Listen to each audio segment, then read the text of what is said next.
Hello everyone, welcome back to my channel. तो आज हम लोग एग्जैक्ट डिफरेंशियल इक्वेशन का ही क्वेश्चन नंबर 2 सॉल्व करने वाले हैं और इस टॉपिक को हम लोग आज आगे बढ़ाने वाले हैं। कल के वीडियो में मैंने ऑलरेडी इसके जो स्टेप्स होते हैं और एक क्वेश्चन आप लोगों को सॉल्व करके दिखाया था। आज के वीडियो में मैं दूसरा क्वेश्चन सॉल्व करूँगी जिससे कि आपका जो कॉन्सेप्ट है वो और भी ज़्यादा क्लियर हो जाए। ठीक है, उसके पहले मैं एक रिक्वेस्ट करना चाहूँगी, जो लोग मेरे चैनल पे नए व्यूअर्स हैं वो लोग प्लीज़ मेरे चैनल को सब्सक्राइब करके मुझे सपोर्ट कीजिए। ठीक है, ताकि मैं ये चैनल बहुत आगे तक ले जा सकूँ। ठीक है, तो चलिए क्वेश्चन देखते हैं। क्वेश्चन में क्या है, मैंने ऑलरेडी पिछले वीडियो में इसका फर्स्ट क्वेश्चन करवा दिया था। तो आज हम लोग क्वेश्चन नंबर 2 की ओर जाएंगे। क्वेश्चन 1 इज़ डन, तो क्वेश्चन नंबर 2 देखते हैं क्या रहेगा। y minus x plus 2 dx minus y minus x plus 1 dy equals to 0। ये है हम लोग का क्वेश्चन नंबर 2। आज हम इसी क्वेश्चन को सॉल्व करके एग्जैक्ट डिफरेंशियल इक्वेशन देखेंगे कि क्या होता है।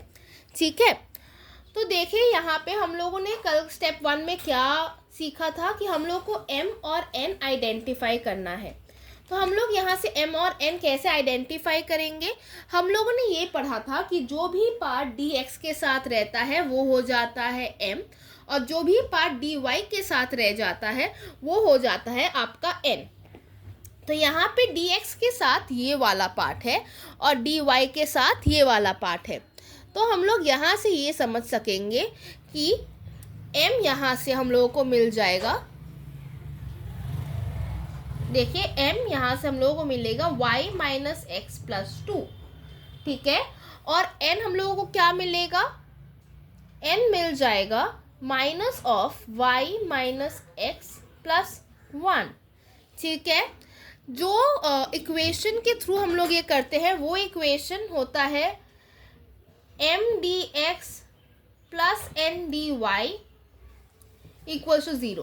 लेकिन यहाँ अगर आप कंपेयर करोगे तो आपको यहाँ पे माइनस दिखेगा, इसीलिए आपको यहाँ पे n का जो पार्ट है वो माइनस रखना है। ये बात आपको ध्यान में रखना पड़ेगा। ठीक है, आपको ये इक्वेशन याद होना चाहिए कि m dx plus n dy। अगर आप गलती कर देते हो यहाँ पे माइनस देख के, अगर आप ये माइनस नहीं दोगे तो आपका जो क्वेश्चन सॉल्व करोगे आप वो पूरा गलत हो जाएगा। ऑल्दो आपको टॉपिक आता होगा, लेकिन फिर भी आपको मार्क्स नहीं मिलेंगे क्योंकि आपका आंसर और प्रोसेस दोनों को गलत माना जाएगा। ठीक है, उसके बाद हम लोगों ने स्टेप 2 में क्या देखा था। हम लोगों को स्टेप 2 में ये देखा था कि हम लोग को ये चेक करना है कि del m upon del y is equal to del n upon del x। ये हम लोगों को क्या करना था, चेक करना था। तो हम लोग वही चेक करेंगे अभी। तो चेक करने के लिए हम लोग को पहले डेल m और डेल n का वैल्यू निकालना पड़ेगा। तो देखते हैं कैसे निकालेंगे हम लोग डेल m और डेल n। ठीक है, देखिए del m upon del of y कैसे निकालेंगे, डेल अपॉन डेल y। जब डेल y के रिस्पेक्ट में हम लोग डिफ्रेंशिएट करते हैं तब हम लोग एक बात ध्यान रखिएगा, x को कांस्टेंट लेते हैं। जब x के रिस्पेक्ट में डिफ्रेंशिएट करेंगे तब हम लोग y को कांस्टेंट लेंगे। यही होता है पार्शियल डिफ्रेंशिएशन का सबसे इम्पोर्टेंट रूल। ठीक है, तब यहाँ पे m का वैल्यू रखेंगे y माइनस एक्स प्लस 2। ठीक है, इसको हम लोग डिफ्रेंशिएट करेंगे। देखते हैं क्या मिलेगा हम लोग को डिफ्रेंशिएट करने के बाद। Del upon del y into y minus del upon del y of x, उसके बाद plus del upon del y of 2। ठीक है, अब यहाँ पे देखिए ये और ये कांस्टेंट है तो दोनों जीरोस हो जाएंगे। Del y upon del y is equals to 1।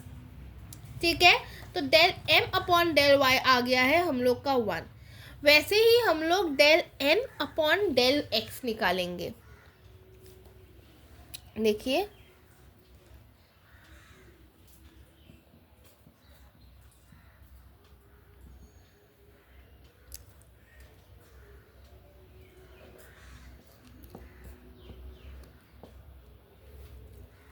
Del x क्या लिखेंगे, यहाँ से अगर आप माइनस को ले लेते हैं कॉमन तो आपको आएगा minus y plus x minus one. तो उसी चीज़ को लिखिए minus y plus x minus one. अब सेम वे में जब x के रेस्पेक्ट में करेंगे, मैंने क्या बोला, y को हम लोग कांस्टेंट लेंगे। तो यहाँ पे देखिए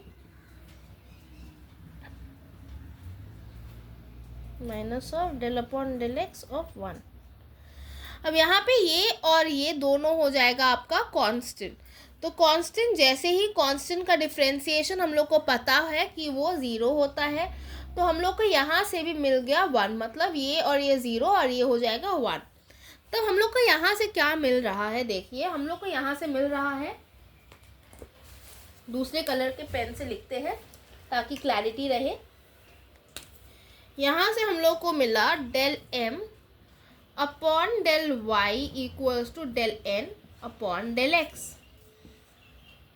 ठीक है, और ये क्या हो गया, ये इससे ये प्रूफ हो गया कि this is exact differential equation. It is exact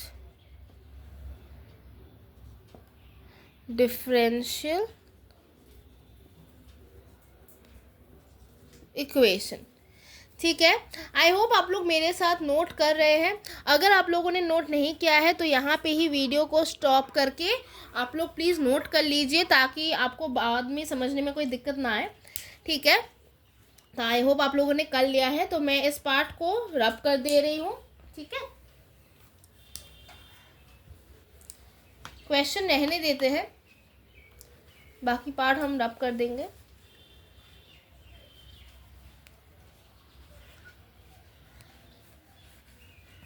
ठीक है,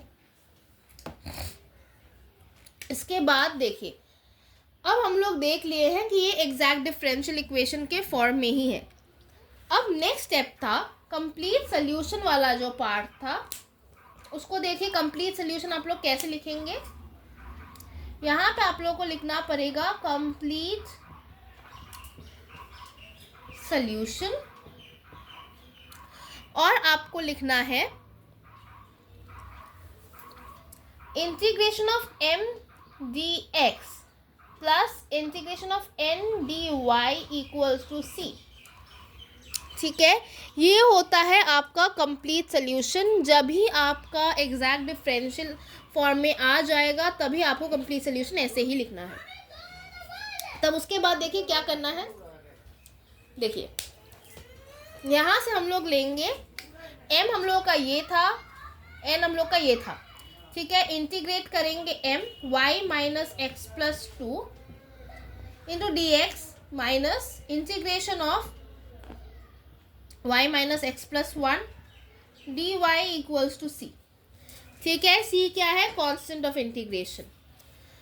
इसको सेपरेटली इंटीग्रेट करते हैं, y d x minus integration of x d x plus integration of 2 d x minus integration of y d y plus integration of x d y minus integration of 1 d y equals to c। ठीक है, तो यहाँ से देखिए x के respect में integrate करेंगे तो y क्या आ जाएगा, कांस्टेंट हो जाएगा। तो y कांस्टेंट हो जाएगा तो y बाहर, इंटीग्रेशन ऑफ dx। यहाँ से x का इंटीग्रेशन क्या होता है, x square by two. x to the power of n का इंटीग्रेशन मैं यहाँ पे लिख दे रही हूँ। ये सब 12 के फॉर्मूलाज, 11 के फॉर्मूलाज है, आपको पता होना चाहिए। ठीक है, फिर भी मैंने लिख दिया। x to the power n का जो इंटीग्रेशन का फॉर्मूला होता है वो होता है x to the power of n plus one divided by n plus one. ठीक है, ये सब क्लास 12 के फॉर्मूलाज है, प्लीज़ इसको रिवाइज करके आइए। अगर आपको नहीं पता है तो आपको बहुत दिक्कत आने वाला है। एक काम करूँगी मैं, नेक्स्ट वीडियो में एक इंटीग्रेशन का जो बेसिक फॉर्मूला चार्ट है वो मैं दिखा दूँगी आप लोगों को। ठीक है, तो आप लोग वहाँ से ही पढ़ सकते हैं। ठीक है, तो चलिए क्वेश्चन पे वापस जाते हैं। ये वाला रब कर दे रही हूँ।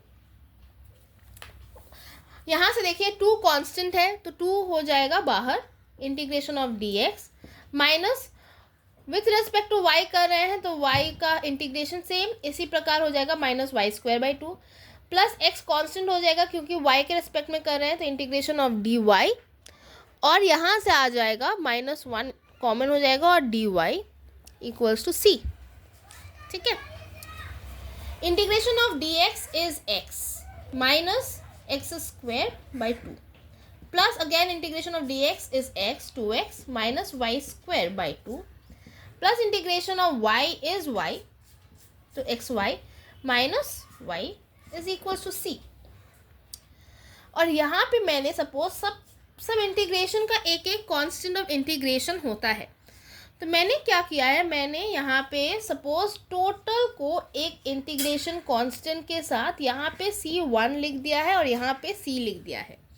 ठीक है, अब इस C1 को जब मैं इधर सब्स्टिट्यूट करूँगी तब क्या होगा, तब ये हो जाएगा C माइनस C1।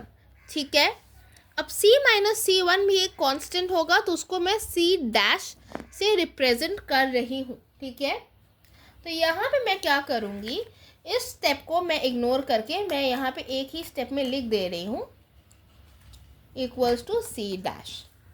ठीक है, this is an arbitrary constant, ये जो C डैश है ये एक आर्बिटरी कांस्टेंट है। ठीक है, अब इसके बाद देखिए क्या करना है, ये आपका आंसर आ गया है।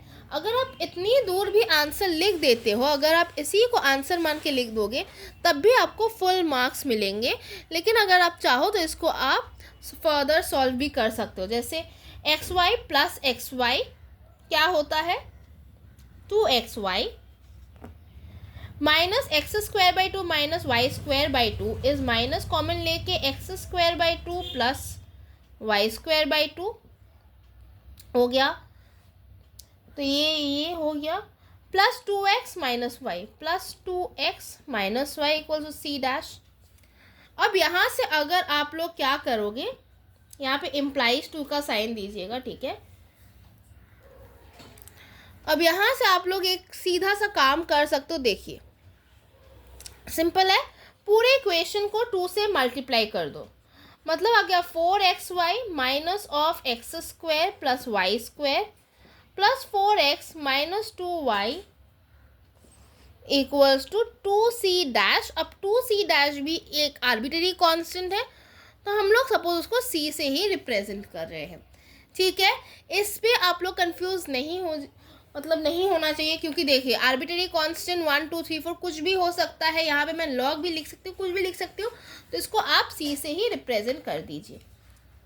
ठीक है, तो यहाँ से देखिए आपका जो फाइनल आंसर है वो है 4xy minus x square plus y square plus 4x minus 2y। I hope आप लोगों को समझ में आया है कि क्या करना है। सॉरी, थोड़ा कैमरा हिल गया। तो देखिए आपको समझ में आ जाना चाहिए कि हम लोग को करना क्या है, ये हम लोग का आंसर है। ठीक है, तो I will meet you all again in the next video. Next video में मैं इंटीग्रेशन के फॉर्मूलाज के बारे में एक छोटा सा वीडियो बना दूंगी ताकि आप लोगों को प्रॉब्लम ना हो। तो टिल देन, अगर आपको अच्छा लगा है मेरा वीडियो तो please subscribe to my channel, share it with your friends and family and hit the like button. Till then, bye bye.